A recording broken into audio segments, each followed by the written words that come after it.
సర్పంచ్ ఎలక్షన్ల కోసం మోసం చేస్తా ఉన్నారు. ఆన్లైన్ ఇచ్చిన దరఖాస్తులు మొత్తం ఆన్లైన్ చేయలేదు. ఇలా దాంతో పాటు ఇలా భూమి లేని వాళ్ళకి 12,000 రూపాయలు ఇవ్వలేదు. కాబట్టి దీన్ని నిరసిస్తూ మేము బీఆర్ఎస్ పార్టీ పక్షాన ఇక్కడి నుంచి వెళ్ళిపోతున్నాం. ఈ బ్రోకర్ గాళ్ళకి రోజు ఒక పార్టీ మారే బ్రోకర్ గాళ్ళతో భయపడేటోడు ఎవరు లేరు. పాట తీసుకుని రేపు ఏం భయపడేటోడు ఎవరు లేరు. గుర్తుపెట్టుకొని టైం వచ్చింది.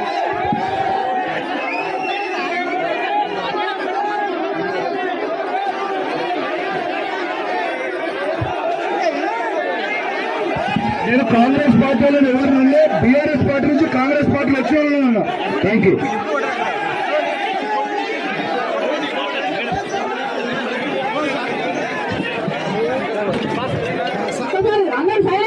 సైలెంట్ ఉండండి.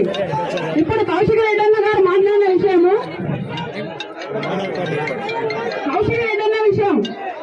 కౌశిక్ రెడ్డి గారు కాంగ్రెస్ పార్టీలోనే ఉన్నారు.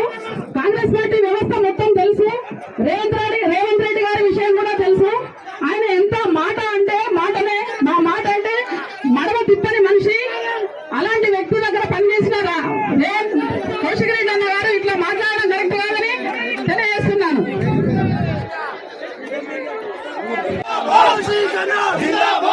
తెలంగాణ